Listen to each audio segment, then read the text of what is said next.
Hello everyone, welcome to T1 Academy. I am Sudheer Kumar. Weekly current అఫైర్స్లో భాగంగా మనం ఈరోజు అక్టోబర్ 11 నుంచి అక్టోబర్ 17 మధ్యలో జరిగినటువంటి వేరియస్ కరెంట్ అఫైర్స్ ఏవైతే న్యూస్లో ఉన్నాయో వాటి గురించి డీటెయిల్గా చూద్దాము. సో అభ్యర్థులను దృష్టిలో ఉంచుకొని, అభ్యర్థుల యొక్క టైమింగ్ని దృష్టిలో ఉంచుకొని మేము వీక్లీ కరెంట్ అఫైర్స్ అనేది డిజైన్ చేయడం జరిగింది. ఏవైతే గడిచిన వారంలో 100%గా కాంపిటేటివ్ ఎగ్జామ్స్లో వస్తాయి అన్నటువంటి ఇంపార్టెంట్ కరెంట్ అఫైర్స్ని మాత్రమే డిస్కస్ చేయదలుచుకున్నాము. Okay, so let's see the first current affair. 16th finance commission యొక్క సబ్మిషన్ డేట్ని ఎక్స్టెండ్ చేయడం జరిగింది.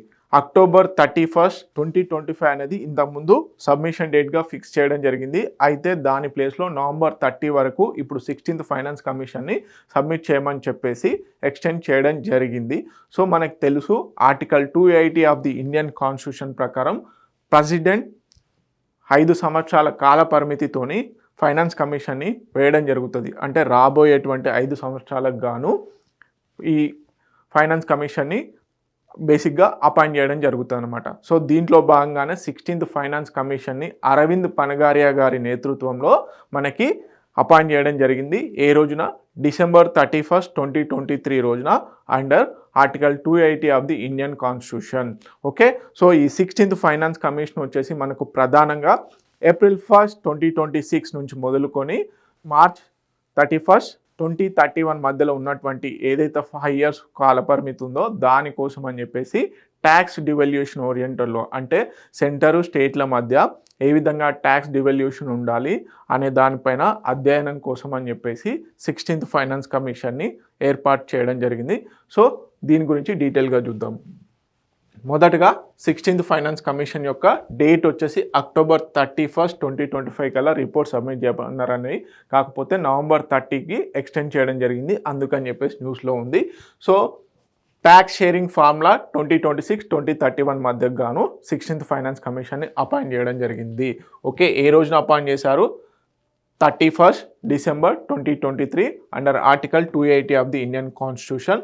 కవరేజ్ పీరియడ్ చెప్పాను కదా, ఏప్రిల్ 1, 2026 నుంచి మార్చ్ 31, 2031 మధ్యలోకి.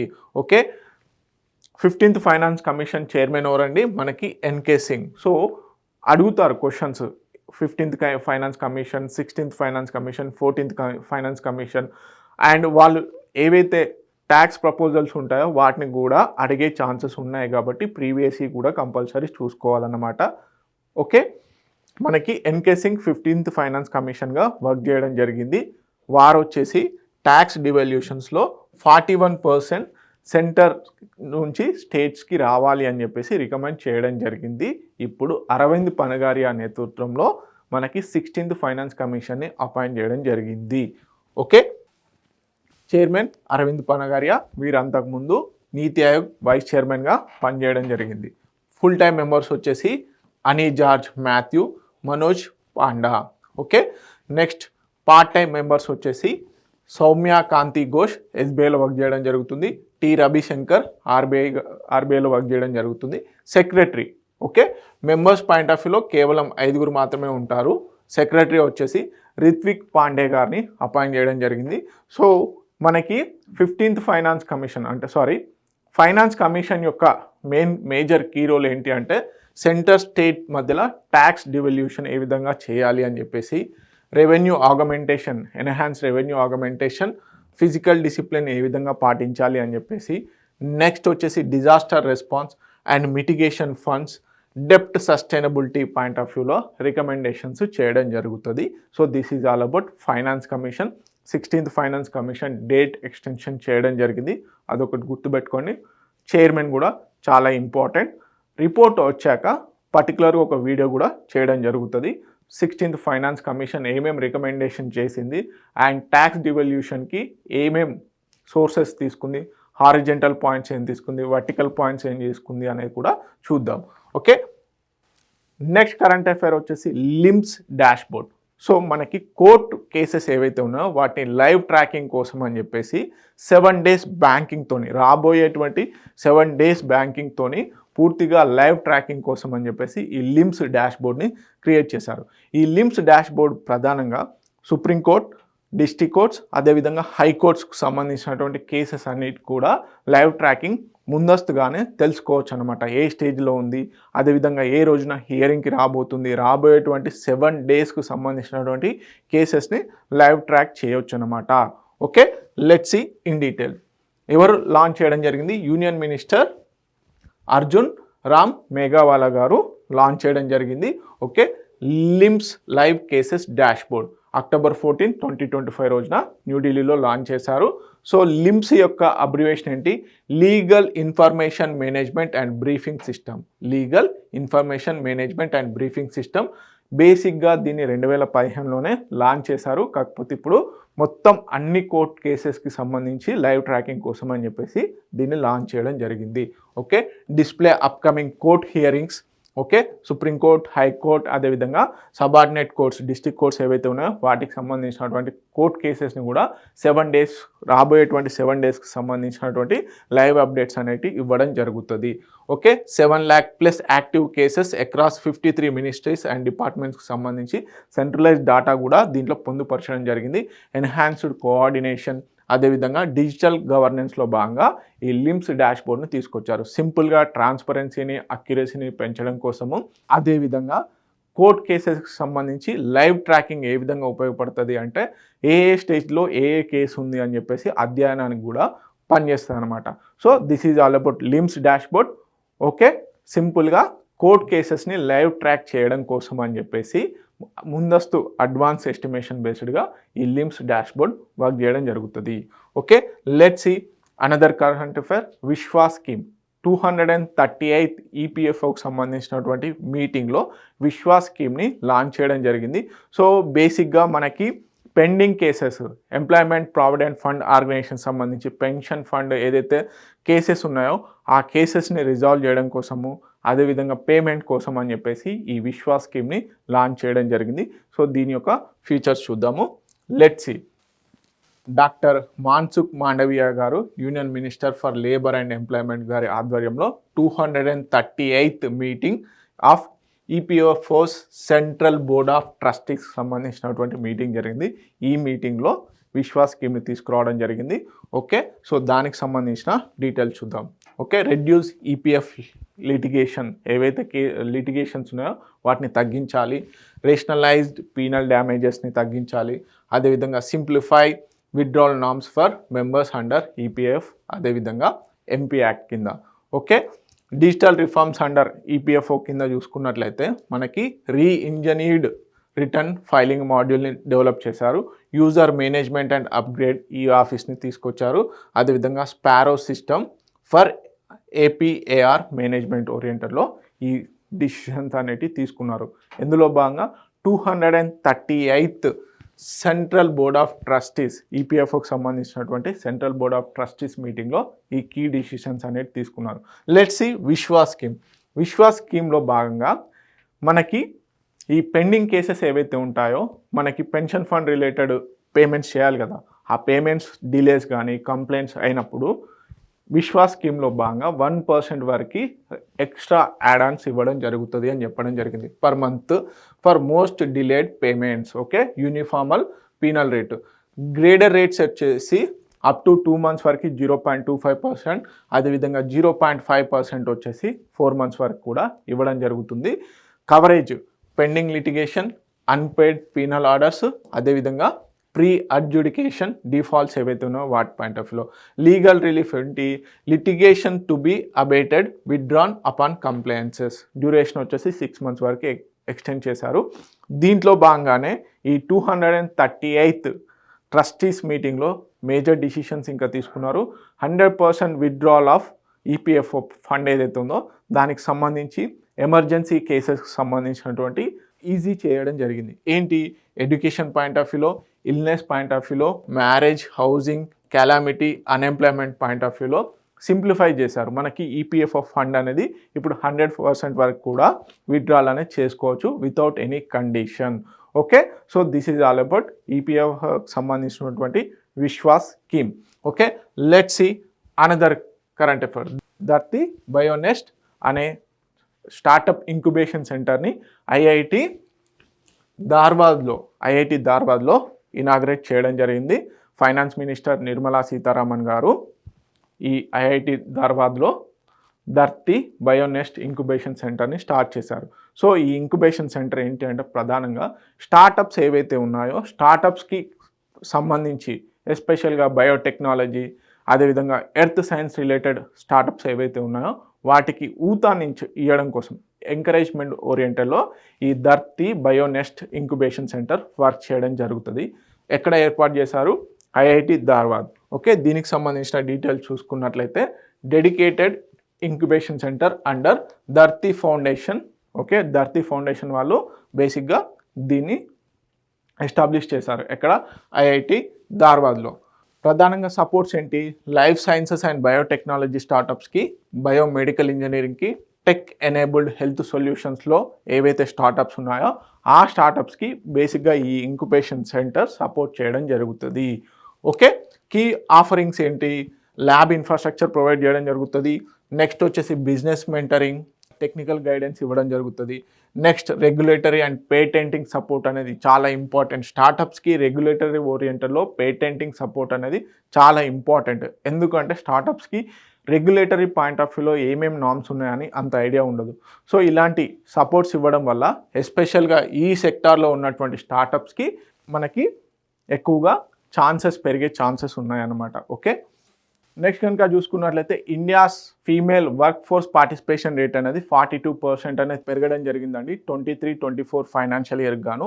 2017-18లో ఇది కేవలం 23% మాత్రమే ఉంది. అది ఇప్పుడు 42%కి పెరిగింది. సో వేరియస్ గవర్నమెంట్ స్కీమ్స్ దీనికి కీ రోల్గా మారాయి అన్నమాట. సో దీని గురించి చూద్దాము. Okay, female labour force participation rate వచ్చేసి 2017-18లో కేవలం 23% మాత్రమే ఉంది. 2023-24 కొల్లా వచ్చేసరికి 42% ఉంది. Highest growth among BRICS nations. Okay, మనకి బ్రిక్స్ నేషన్స్ ఏవైతే ఉన్నాయో ఆ బ్రిక్స్ నేషన్లో female work force participation rate అనేది ఇంతగా పెరగడంలో ఇండియా టాప్లో ఉండడం జరిగింది.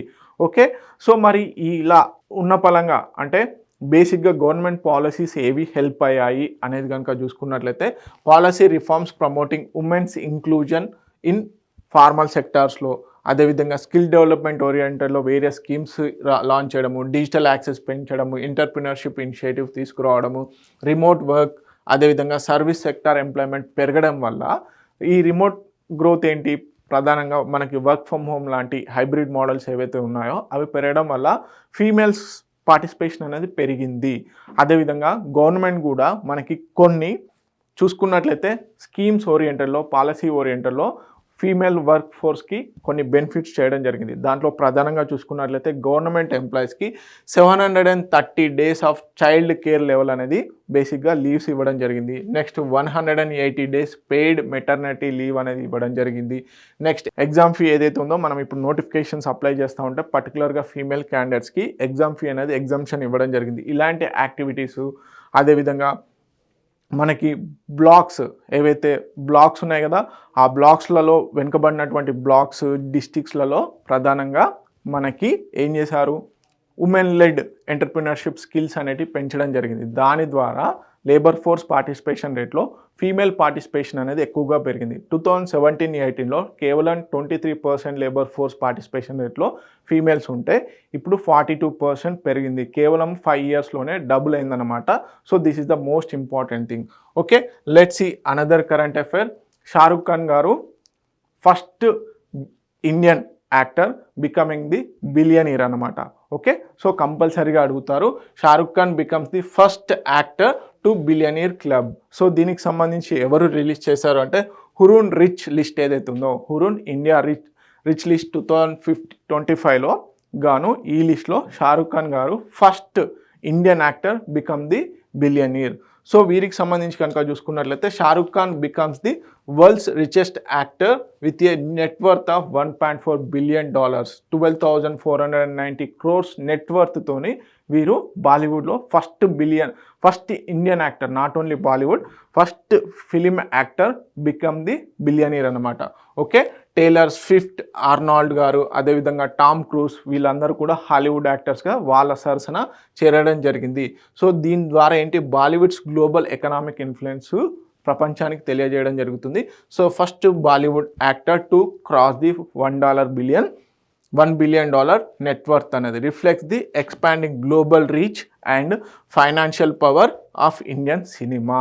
Okay, so this is all about current affair. Next కనుక చూసుకున్నట్లయితే మనకి సోనాలి ఘోష్ గారు గ్లోబల్ సస్టైనబిలిటీ అవార్డ్ని గెలుచుకోవడం జరిగింది. అస్సాంలోని కాజీరంగా నేషనల్ పార్క్లో వర్క్ చేస్తున్నటువంటి సోనాలి ఘోష్ గారికి మనకి గ్లోబల్ సస్టైనబిలిటీ అవార్డు అనేది రావడం జరిగింది. సో వీరు చేసినటువంటి సేవలు especially community led empowerment related community పార్టిసిపేషన్తో ఎన్విరాన్మెంట్ని ఏ విధంగా ప్రొటెక్ట్ చేయాలి అని చెప్పేసి అస్సాంలో ఉన్నటువంటి మానస్ నేషనల్ పార్కు, అదేవిధంగా కాజీరంగా నేషనల్ పార్క్స్ ఉన్నాయి కదా, వీటిపైన వీరు ఎక్కువగా కృషి చేయడం జరిగింది. సో అందుకని చెప్పేసి ఎన్విరాన్మెంటల్ సస్టైనబిలిటీ అవార్డు అనేది ఇవ్వడం జరిగిందనమాట. సో దీనికి సంబంధించి కనుక చూసుకున్నట్లయితే Abu Dhabi world commission on protected areas, ఐయుసిఎన్కి సంబంధించినటువంటి world commission on protected areas organisation ఈ అవార్డు అనేది ఇవ్వడం జరిగింది. సో గ్లోబల్ సస్టైనబిలిటీ అవార్డుకి సంబంధించి ఇంకొక పేరు ఏంటంటే Kenton R Miller award, Kenton R Miller award. Okay, innovation in sustainable management of protected areas like మనకి నేషనల్ పార్క్స్ కానీ వైల్డ్ లైఫ్ శాంచురీస్ కానీ వీటిని ఏ విధంగా ప్రొటెక్ట్ చేస్తున్నారు ఇన్నోవేషన్ ఓరియంటెడ్లో అని చెప్పేసి ఎవరైతే కృషి చేస్తారో వారికి ఈ కెంటన్ ఆర్ మిల్లర్ అవార్డు అనేది గ్లోబల్ సస్టైనబుల్ అవార్డు అనేది ఇవ్వడం జరుగుతుంది. Okay, administrated by the WCPA, a technical commission of IUCN. మనకు IUCN international union for conservation of nature సంబంధించి ఏదైతే టెక్నికల్ ఆర్గనైజేషన్ ఉందో ఆ ఆర్గనైజేషన్ ఇది ఇవ్వడం జరుగుతుంది. సో ప్రధానంగా ఎందుకు ఇచ్చారు అంటే కమ్యూనిటీ లెడ్, ప్రజలని మమేకం చేస్తూ ఎన్విరాన్మెంటల్ని సస్టైనబుల్గా ఏ విధంగా గ్రోత్ చేయాలి అని చెప్పేసి చేసినందుకు గాను వీరికి అవార్డు అనేది రావడం జరిగింది. సో వీరు ప్రజెంట్గా కాజీరంగా నేషనల్ పార్క్ టైగర్ రిజర్వ్కి డైరెక్టర్గా వర్క్ చేయడం జరుగుతుంది. సో వీరు బేసిక్గా wildlife management, ecological research, next community ఎంగేజ్మెంట్లో ఎక్స్పర్ట్స్ అన్నమాట. ఓకే, సో వీరు Manas national park, Kaziranga national పార్క్లో వర్క్ చేయడం జరిగింది. ఓకే, సో నెక్స్ట్ కనుక చూసుకున్నట్లయితే ఫస్ట్ ఇండియన్ రెసిపెంట్. ఓకే, ఈ అవార్డు తీసుకున్నటువంటి ఫస్ట్ ఇండియన్గా వీరు రికార్డ్ చేయడం జరిగింది. So developed a community based conservation model. Okay, Kaziranga and Manas national పార్క్లో వీరు వర్క్ చేయడం జరిగింది. Okay, this is all about Sonali Ghosh.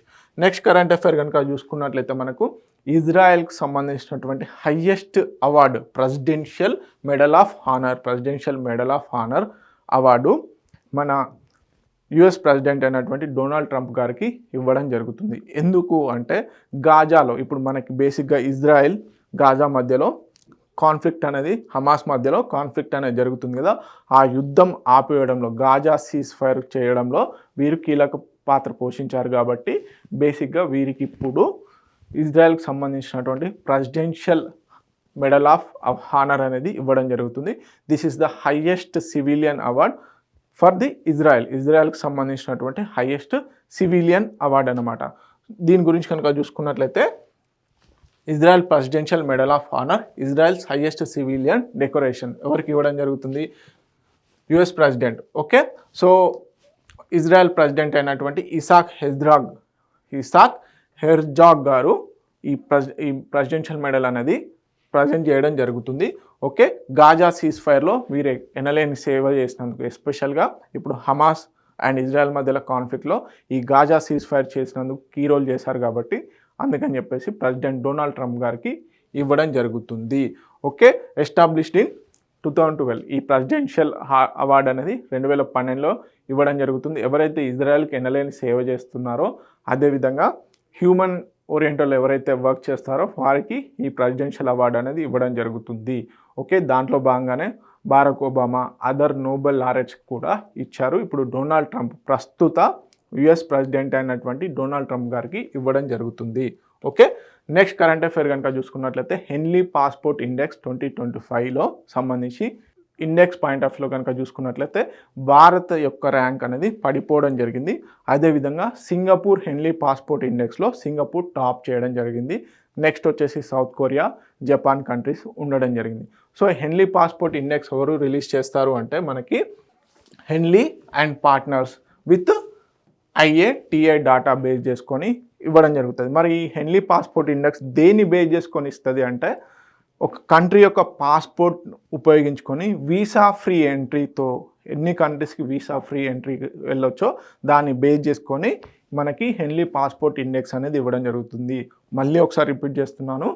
Okay, హెన్లీ passport index దేన్ని బేస్ చేసుకొని ఇస్తారు అంటే, ఒక దేశపు పాస్పోర్ట్ కలిగి ఉన్నట్లయితే ఇతర దేశాలకు వీసా లేకుండా, ఓకే, వీసా ఆన్ అరైవల్ బేసిక్గా పాస్పోర్ట్ ఉంటేనే అలో చేసేటువంటి కంట్రీస్ని నెంబర్ ఆఫ్ కంట్రీస్ ఉన్నట్లయితే దాన్ని బేస్ చేసుకొని హెన్లీ పాస్పోర్ట్ ఇండెక్స్ అనేది ఇవ్వడం జరుగుతుంది. దీంట్లో సింగపూర్ టాప్లో ఉండడం జరిగింది.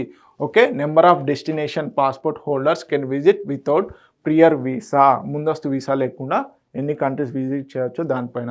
ఓకే, సింగపూర్ కంట్రీకి సంబంధించినటువంటి వీసా ద్వారా 193 కంట్రీస్ని విజిట్ చేయవచ్చు వీసా లేకుండా ఆయా కంట్రీస్కి సంబంధించి. ఇండియా ర్యాంక్ వచ్చేసి 85కి పడిపోవడం జరిగింది. 2024లో 18th పొజిషన్లో ఉండేది, 80వ ర్యాంక్ ఉంది. యుఎస్ ర్యాంక్ వచ్చేసి 12th ర్యాంక్ ఉంది. యూకే ర్యాంక్ వచ్చేసి 8th పొజిషన్లో ఉంది.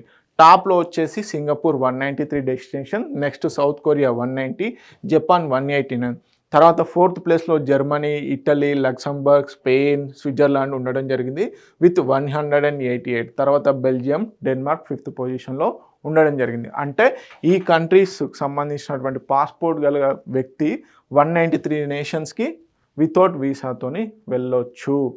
ఓకే, నెక్స్ట్ కనుక చూసుకున్నట్లయితే రీజనల్ కంపారిజన్ ఓరియంటల్లో చూసుకున్నట్లయితే ఇండియా యొక్క ర్యాంకు పడిపోయింది.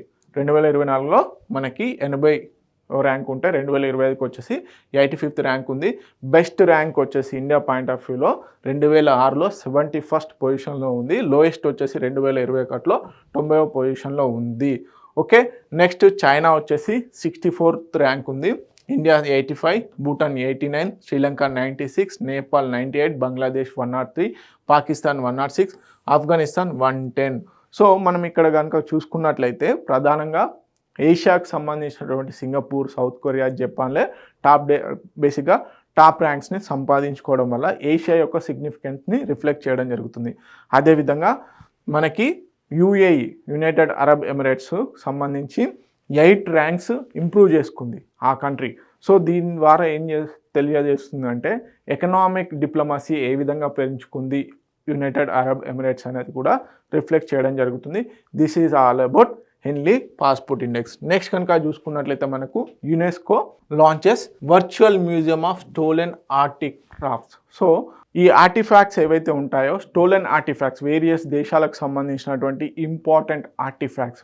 బెస్ట్ ఎగ్జాంపుల్ చెప్పాలి అంటే మనకి రైస్ పుల్లర్ లాంటివి కానీ, పంచలోహ విగ్రహాలు ఇలాంటివి ఉంటాయి కదా, ఈ ఆర్టిఫాక్ట్స్ స్టోలెన్ చేసి ఉంటారు. సో వాటికి సంబంధించినటువంటి ఫిగర్స్ని వర్చువల్ ఓరియంటల్లో ఉంచడం కోసం అని చెప్పేసి యునెస్కో వర్చువల్ మ్యూజియంని లాంచ్ చేయడం జరిగింది. Okay, this is type of virtual museum. Okay, దీనికి సంబంధించి కనుక చూసుకున్నట్లయితే reconnecting communities with lost heritage through technology.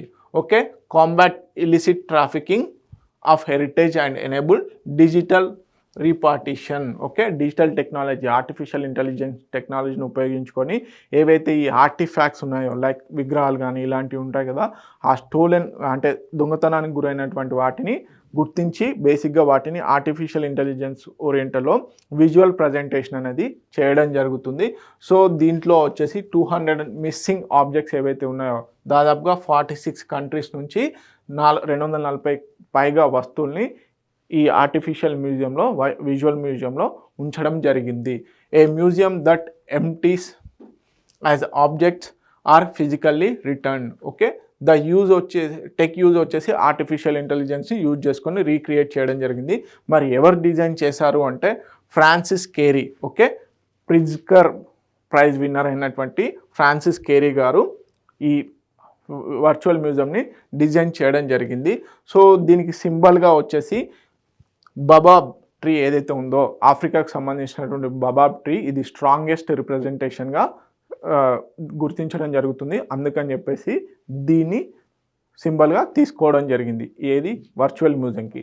Okay, let's see another current affair. IUCN releases 2025 world heritage conservation outlook. మనకి ఇంటర్నేషనల్ యూనియన్ ఫర్ కన్జర్వేషన్ నేచర్కి సంబంధించి world conservation Congress అనేది దుబాయ్లో నిర్వహించడం జరుగుతుంది, అబుదాబిలో. ఓకే, 2025కి సంబంధించి 13th అక్టోబర్ రోజున నిర్వహించడం జరిగింది. IUCN international union for conservation నేచర్కి సంబంధించి వరల్డ్ కన్జర్వేషన్ కాంగ్రెస్ని అక్టోబర్ 13న నిర్వహించడం జరిగింది. ఎక్కడ? అబుదాబిలో. సో ఈ కాన్ఫరెన్స్లో ప్రధానంగా IUCNకి సంబంధించినటువంటి కన్జర్వేషన్ అవుట్లుక్ని రిలీజ్ చేయడం జరిగింది. ఇది వచ్చేసి 4th ఎడిషన్. ఓకే, సో బేసిక్గా మనకి ఈ కన్జర్వేషన్ లిస్టుకు సంబంధించి కన్జర్వేషన్ అవుట్లుక్లో ఏది ప్రధానంగా ఎఫెక్ట్ చేస్తుంది ప్రొటెక్టెడ్ ఏరియాస్ని అన్న పాయింట్ ఆఫ్ వ్యూలో ఈ అవుట్లుక్లో పొందుపరచడం జరిగింది. Let's see in detail. A global assessment of natural world heritage సైట్స్కి సంబంధించినటువంటి అసెస్మెంట్ రిపోర్ట్ అన్నమాట ఈ అవుట్లుక్. ఎవరు రిలీజ్ చేశారు? International union for conservation nature. Okay, evaluate conservation status, future prospects, ఇవన్నిటికి సంబంధించి ఆ అవుట్లుక్లో ఉంచడం జరిగింది. దీంట్లో భాగంగా ఈ అవుట్లుక్ వచ్చేసి 271 సైట్స్ని, దీంట్లో 231 న్యాచురల్, అదేవిధంగా 40 మిక్స్డ్ సైట్స్ని బేసిక్గా దీంట్లో అసెస్ చేయడం జరిగింది. ఓకే, 115 కంట్రీస్కి సంబంధించి పూర్తి అసెస్మెంట్ చేసి ఈ అవుట్లుక్లో ఏం పొందుపరిచారా అంటే ప్రధానంగా కన్జర్వేషన్ ఎఫర్ట్స్ ఏ విధంగా ఉన్నాయి, అదేవిధంగా థ్రెట్స్ ఏమున్నాయి అని చెప్పేసి చెప్పడం జరిగింది. ఓకే, సో దీంట్లో ఏరియా ప్రొటెక్టెడ్ వచ్చేసి 400 మిలియన్ హెక్టార్స్ వరకు ప్రొటెక్టెడ్ ఏరియా ఉంది అని చెప్పేసి చెప్పడం జరిగింది. ఎర్లీ వార్నింగ్ సిస్టమ్, అదేవిధంగా గుడ్ కన్జర్వేషన్ ప్రాక్టీసెస్ గురించి కూడా దీంట్లో పొందుపరచడం జరిగింది ఈ అవుట్లుక్లో. Okay, next key findings and challenges ఏంటి? 15 sites currently listed world heritage in danger. Okay, ఈ అవుట్లుక్ వచ్చేసి 15 సైట్స్, మొత్తం 271 సైట్స్లో 15 సైట్స్ వచ్చేసి డేంజర్లో ఉన్నాయని కూడా వార్నింగ్ ఇవ్వడం జరిగింది. ఓకే, ప్రధానంగా క్లైమేట్ చేంజ్ లాంటివి ఏవైతే ఉన్నాయో అవి ఎఫెక్ట్ చేస్తున్నాయని చెప్పడం జరిగింది. ఓకే, ఈ వరల్డ్ కన్జర్వేషన్ కాంగ్రెస్ వచ్చేసి ఎవ్రీ 3 to 5 ఇయర్స్కి ఒకసారి కండక్ట్ చేయడం జరుగుతుంది. మొదటగా 2014లో, తర్వాత 2017లో, 2020లో, 2025లో కండక్ట్ చేయడం జరిగింది.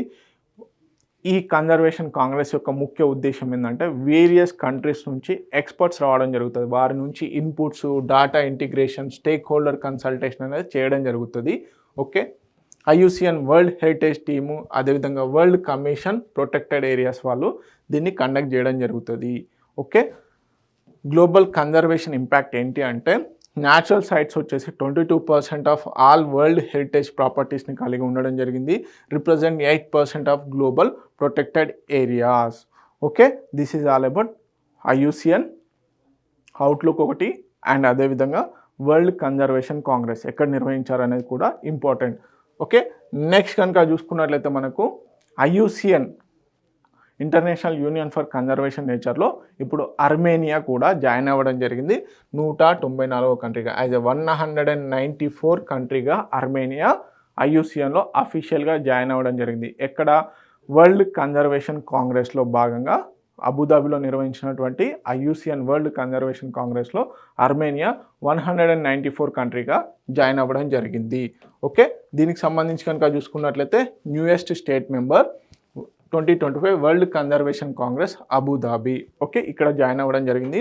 నెక్స్ట్ వచ్చేసి COP17 కన్వెన్షన్ ఆన్ బయోలాజికల్ డైవర్సిటీకి సంబంధించినటువంటి కన్వెన్షన్ని ఇది 2026లో హోస్ట్ చేయబోతుంది. ఓకే, 2026లో ఎవరు కన్వెన్షన్ ఆన్ బయోలాజికల్ డైవర్సిటీని హోస్ట్ చేస్తున్నారు అంటే ఆర్మేనియాకి సంబంధించి crossroads Europe and Asia మధ్యలో ఉండడం జరుగుతుంది. So semi deserts, mountain forest ఇవన్నిటిని కూడా కలిగి ఉంటుంది. ఇక్కడ ప్రధానంగా flora and fauna point of వ్యూలో కనుక చూసుకున్నట్లయితే కకేషియన్ లెపర్డ్ క్రిటికల్లీ ఎండేంజర్డ్, అదేవిధంగా bezoar goat endemic, and Sevan టౌట్ లేక్ సెవాన్ ఏదైతే ఉందో అది కూడా అర్మేనియాలో లొకేట్ అయి ఉండడం జరిగింది. Okay, this is all about Armenia joined in IUCN state list.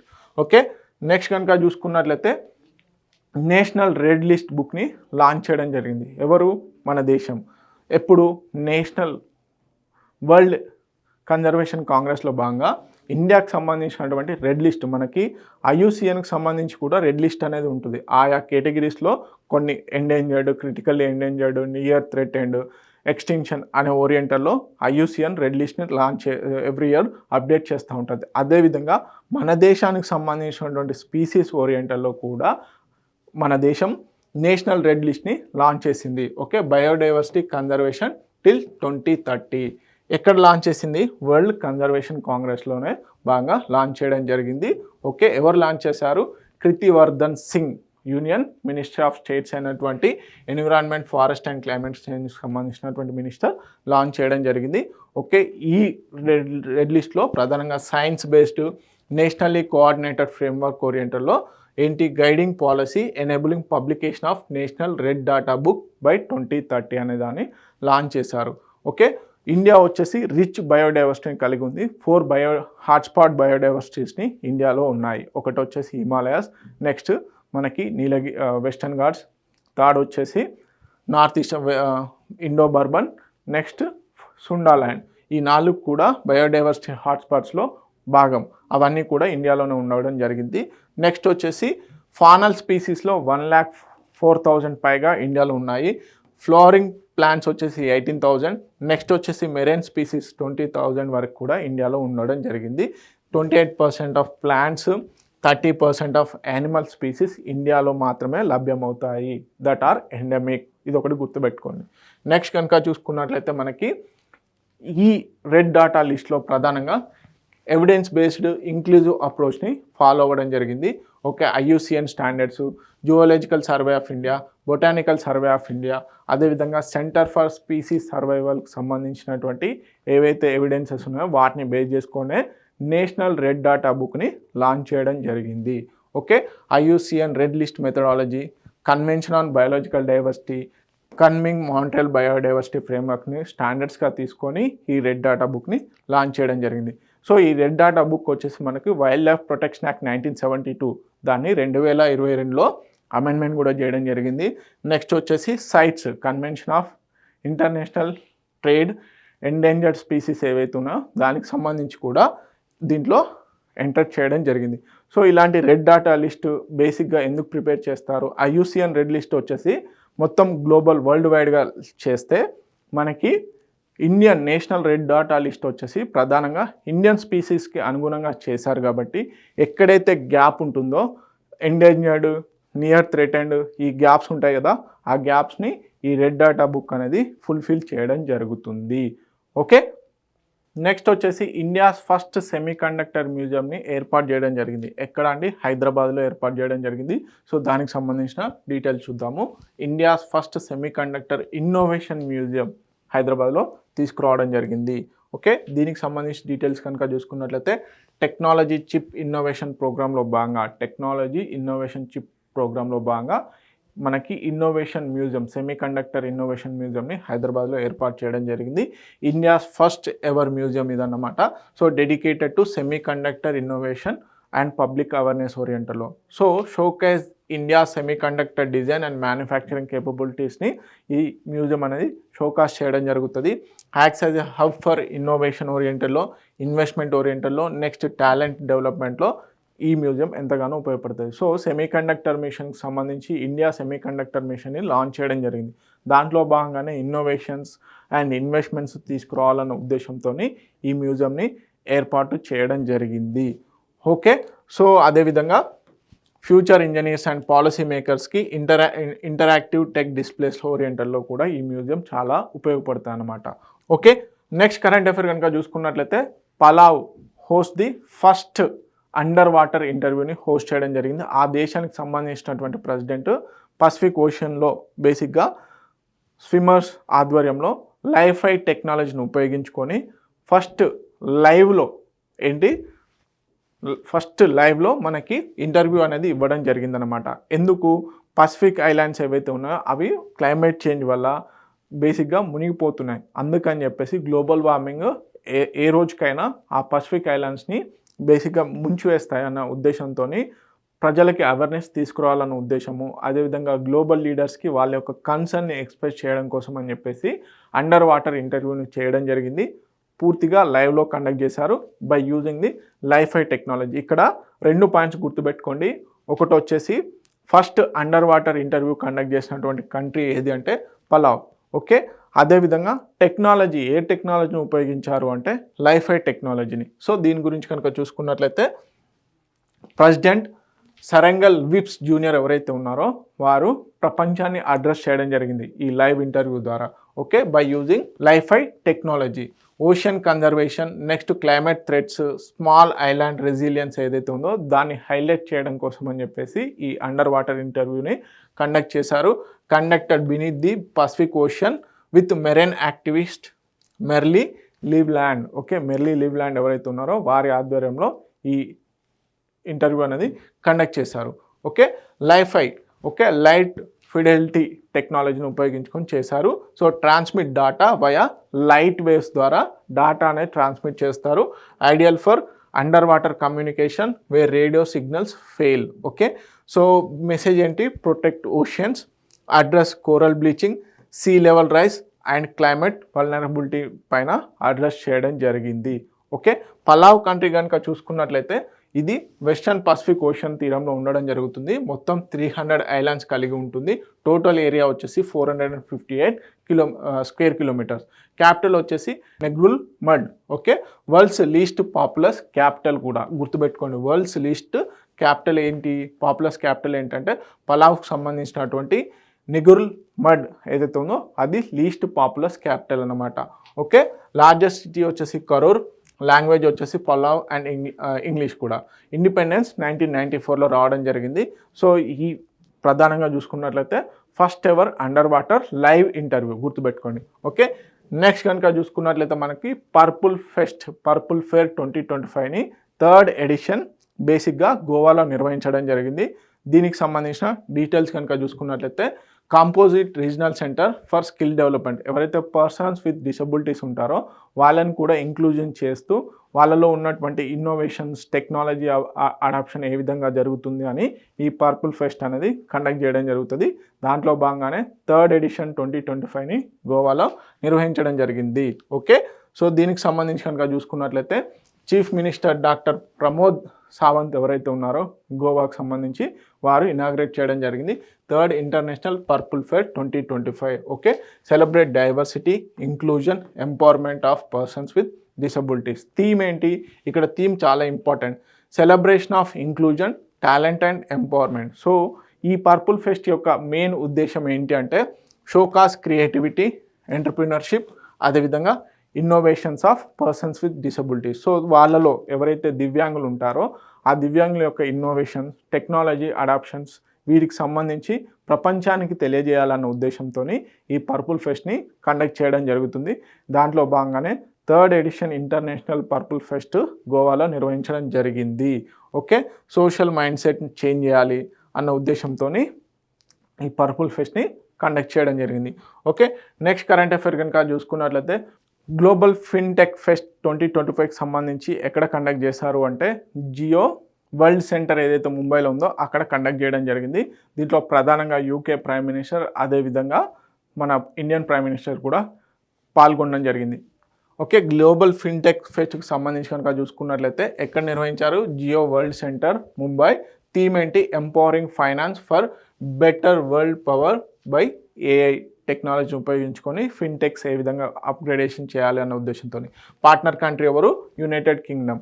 Okay, inaugurated by the Nirmala Sitharaman, union finance minister. కాకపోతే కీ ఫిగర్స్ వచ్చేసి ప్రధానమంత్రి నరేంద్ర మోడీ, అదేవిధంగా యూకే ప్రైమ్ మినిస్టర్ అయినటువంటి సర్ కేర్ స్టార్మర్ గారు దీనిలో ఉపన్యాసించడం జరిగింది. ఓకే, ప్రైమ్ మినిస్టర్ మోడీ గారు వచ్చేసి city of energy, enterprise and endless possibilities అని చెప్పేసి ముంబైని పొగడడం జరిగింది. ఇదొకటి. సో ప్రధానంగా ఈ ఫిన్టెక్ యొక్క ఫెస్ట్కి సంబంధించి ఏంటంటే ఏఐ టెక్నాలజీని ఉపయోగించుకొని ఇన్నోవేషన్ ఏ విధంగా చేయాలి, inclusion, finance technology point of వ్యూలో ఎథికల్ ఫైనాన్షియల్ టెక్నాలజీ గ్రోత్ని ఏ విధంగా తీసుకురావాలి అని చెప్పేసి ప్రధానంగా డిస్కస్ చేయడం జరిగింది. So various finance technology related investors కానీ టెక్నాలజీ రిలేటెడ్ సెంటర్స్ని కానీ ఈ ఫెస్ట్లో ఆర్గనైజ్ చేయడం జరిగింది. సో దీని ద్వారా ఇన్నోవేషన్స్ని అదేవిధంగా ఇన్వెస్టర్స్ని అట్రాక్ట్ చేసే ఛాన్సెస్ ఉంటాయి. Okay, this is all about global fintech fest ఎక్కడ నిర్వహించారు, అదేవిధంగా థీమ్ ఏంటి అనేది చాలా important. Okay, another current affair కనుక చూసుకున్నట్టయితే world's first multi sensor earth observation శాటిలైట్ని ఇండియాకి సంబంధించినటువంటి గెలాక్స్ ఐ అనే ప్రైవేట్ సంస్థ లాంచ్ చేయబోతుంది. అంటే మల్టీ సెన్సార్ అంటే సింథటిక్ అపాచర్ రాడారు, అదేవిధంగా ఆప్టికల్ ఫైబర్స్ రాడార్ ఏదైతే ఉందో వాటిని రెండింటినీ కూడా మర్జ్ చేస్తూ ఈ ఎర్త్ అబ్జర్వేషన్ శాటిలైట్ని డిజైన్ చేయడం జరిగింది అండర్ మిషన్ దృష్టిలో భాగంగా. Okay, earth observation satellite mission దృష్టిలో భాగంగా మనకి ఏంటి world's first multi sensor earth observation శాటిలైట్ని లాంచ్ చేస్తున్నారు. ఎవరు అంటే గెలాక్స్ ఐ అనే ప్రైవేట్ స్టార్టప్. ఓకే, మిషన్ దృష్టిలో భాగంగా. ఓకే, వరల్డ్స్ ఫస్ట్, ఇది గుర్తుపెట్టుకోండి, world's first multi sensor earth observation శాటిలైట్ని లాంచ్ చేయనున్నారు. అదేవిధంగా largest privately build Indian satellite 160 kgsతో. ఓకే, అదేవిధంగా ఇది ఎప్పుడు లాంచ్ చేయబోతున్నారు, 2026లో లాంచ్ చేయబోతున్నారు. ఓకే, ఇప్పుడు విత్ 1.5 మీటర్ రెజల్యూషన్తో ఉన్నటువంటి అబ్జర్వేషన్తో కూడుకున్నటువంటి ఈ ఎర్త్ అబ్జర్వేషన్ శాటిలైట్ని తీసుకొస్తున్నారు. ఓకే, ఫస్ట్ గుర్తుపెట్టుకోవాల్సింది ప్రపంచంలోనే మల్టీ లేయర్డ్ అబ్జర్వేషన్ సెన్సార్తో కూడుకున్నటువంటిది ఒకటి. అదేవిధంగా ఇండియాలో వచ్చేసి ప్రైవేట్ విభాగంలో నిర్మించినటువంటి అతిపెద్ద శాటిలైట్ అన్నమాట వెయిట్ పరంగా. నెక్స్ట్ వచ్చేసి 1.5 మీటర్ రెజల్యూషన్ని కలిగి ఉంటుంది. నెక్స్ట్ వచ్చేసి first in the world integrate the synthetic aperture radar, అదేవిధంగా ఆప్టికల్ పేలోడ్స్ కలిగి ఉన్నటువంటిది. సో ఈ ఎర్త్ అబ్జర్వేషన్ శాటిలైట్ ప్రధానంగా డే అండ్ నైట్ టైంలో ఎర్త్ను అబ్జర్వ్ చేస్తూ 1.5 మీటర్ రెజల్యూషన్ ఓరియంటల్లో పిక్చర్స్ అనేవి పంపించడం జరుగుతుంది. అదేవిధంగా ఆల్ వెదర్ కండిషన్స్లో కూడా వర్క్ చేసేలాగా దీన్ని డిజైన్ చేయడం జరుగుతుంది. ఓకే, సో ప్రధానంగా దీనికి బార్డర్ అండ్ మ్యారిటైమ్ సర్వేలెన్స్కి, disaster management and rapid response ఓరియంటల్లో ఈ ఎర్త్ అబ్జర్వేషన్ శాటిలైట్ చాలా ఉపయోగపడుతుంది అనమాట. ఓకే, నెక్స్ట్ కనుక చూసుకున్నట్లయితే exercise Konkan 2025 first time UK మధ్యలో, అదేవిధంగా ఇండియా మధ్యలో ఎయిర్ క్రాఫ్ట్ క్యారియర్స్ యొక్క ఎక్సర్సైజ్ అనేది కండక్ట్ చేయడం జరిగింది. ఓకే, ఎక్సర్సైజ్ కొంకన్ 2025 ఎవరి మధ్యలో నిర్వహించారు, India and UK naval exercise. ఇక్కడ గుర్తుపెట్టుకోవాల్సింది ఏంటంటే ఎయిర్ క్రాఫ్ట్ క్యారియర్స్ మనకు ఐఎన్ఎస్ విక్రాంత్, విరాట్ ఉన్నాయి కదా, సో వాటికి సంబంధించి, అదేవిధంగా రాయల్ ఇండియన్ నేవీకి సంబంధించినటువంటి ఎయిర్ క్రాఫ్ట్ క్యారియర్స్ ఈ ఎక్సర్సైజ్లో పాల్గొనడం జరిగింది. ఓకే, దానికి సంబంధించి కనుక చూసుకున్నట్లయితే ప్రధానంగా exercise to be conducted 2 phases. Okay, 5th October నుంచి 12th అక్టోబర్ మధ్యలో కండక్ట్ చేయడం జరిగింది. 2025 edition exercise Konkan marked a major milestone naval cooperation between the India and United Kingdom. Okay, దీంట్లో first time carrier strike groups ఏవైతే ఉన్నాయో అవి participate చేయడం జరిగింది. ఓకే, బ్లూ వాటర్ ఇంటరాపరబిలిటీని ఎన్హాన్స్ చేయడంలో. ఓకే, దీంట్లో వచ్చేసి ఐఎన్ఎస్ విక్రాంత్ పాల్గొంది ఇండియా నుంచి, హెచ్ఎంఎస్ ప్రిన్స్ ఆఫ్ వేల్స్ యూకేకి సంబంధించి పాల్గొనడం జరిగింది. ఇవి రెండు కూడా ఎయిర్ క్రాఫ్ట్ క్యారియర్స్ అన్నమాట. ఓకే, సో దీని ద్వారా ఏంటి, ఇరు దేశాల మధ్యలో ఉన్నటువంటి డిఫెన్స్ కోఆపరేషన్ని రివీల్ చేయడం జరుగుతుంది. అదేవిధంగా బ్లూ వాటర్ పాలసీలో భాగంగా ఏ దేశాలతో కోఆర్డినేషన్లో ఉన్నాము అని చెప్పేసి కూడా చెప్పడం జరుగుతుంది. This is all about exercise Konkan. And గుర్తుపెట్టుకోండి ప్రధానంగా ఇక్కడ ఎయిర్ క్రాఫ్ట్ క్యారియర్స్ ఏవైతే ఉన్నాయో అవి పార్టిసిపేట్ చేయడం జరిగింది. ఓకే, నెక్స్ట్ కనుక చూసుకున్నట్లయితే మనకి Indian army Saksham anti drone గ్రిడ్ని లాంచ్ చేయడం జరిగింది. సో భారత్ ఎలక్ట్రానిక్స్ లిమిటెడ్ ఏదైతే ఉందో అది ఇండియన్ ఆర్మీ సంయుక్తంగా ఈ సక్షమ్ యాంటీ డ్రోన్ గ్రిడ్ని బిల్డ్ చేయడం జరిగింది. దీని గురించి కనుక చూసుకున్నట్లయితే ప్రధానంగా situational awareness for kinetic soft and hard kill assets management. దీని యొక్క అబ్రివేషన్ ఏంటి, situational awareness for kinetic soft and hard kill assets management. Okay, indigenous counter UAS command and control grid ఓరియంటల్లో దీన్ని చేయడం జరిగింది. ఎవరెవరు బిల్డ్ చేశారు, ఇండియన్ ఆర్మీ, అదేవిధంగా Bharat Electronics Limited. Okay, army data network for secure communication ఓరియంటల్లో దీన్ని బిల్డ్ చేయడం జరిగింది. ఓకే, బేసిక్గా శత్రు దేశాలకు సంబంధించినటువంటి ఏవైతే యాంటీ డ్రోన్స్ ఏవైతే ఉంటాయో అవి భారత్ యొక్క విహంగంలోకి వచ్చినప్పుడు, స్కై స్పేస్లోకి వచ్చినప్పుడు, ప్రధానంగా ఇవి ఎయిర్ స్పేస్లోకి వచ్చినట్లయితే ఈ యాంటీ డ్రోన్ ఏదైతే సక్షం ఉందో ఇది లేజర్ గైడెడ్తోని డిస్మాంటిల్ చేయడం జరుగుతుంది. ఓకే, రికగ్నైజ్డ్ యూఏఎస్ పిక్చర్, అదేవిధంగా టాక్టికల్ బ్యాటిల్ ఫీల్డ్ స్పేస్ని ఇది బిల్డ్ చేయనుంది అప్ టు 3000 meters హైట్లో వరకు. ఓకే, సో దీంట్లో ప్రధానంగా మాడ్యులర్ గ్రిడ్ సిస్టమ్ని, ఏఐ ఎనేబుల్డ్ థ్రెట్ డిటెక్షన్ని కూడా ఇన్బిల్డ్ చేయడం జరిగింది. Okay, this is all about సాక్ష్యం anti drone technology. Okay, so ఇవ్వండి వీక్కి సంబంధించినటువంటి ఇంపార్టెంట్ కరెంట్ అఫైర్స్. మరిన్ని ఇంపార్టెంట్ కరెంట్ అఫైర్స్ కోసం T1 అకాడమీ యూట్యూబ్ ఛానల్ని సబ్స్క్రైబ్ చేసుకోండి. Thank you.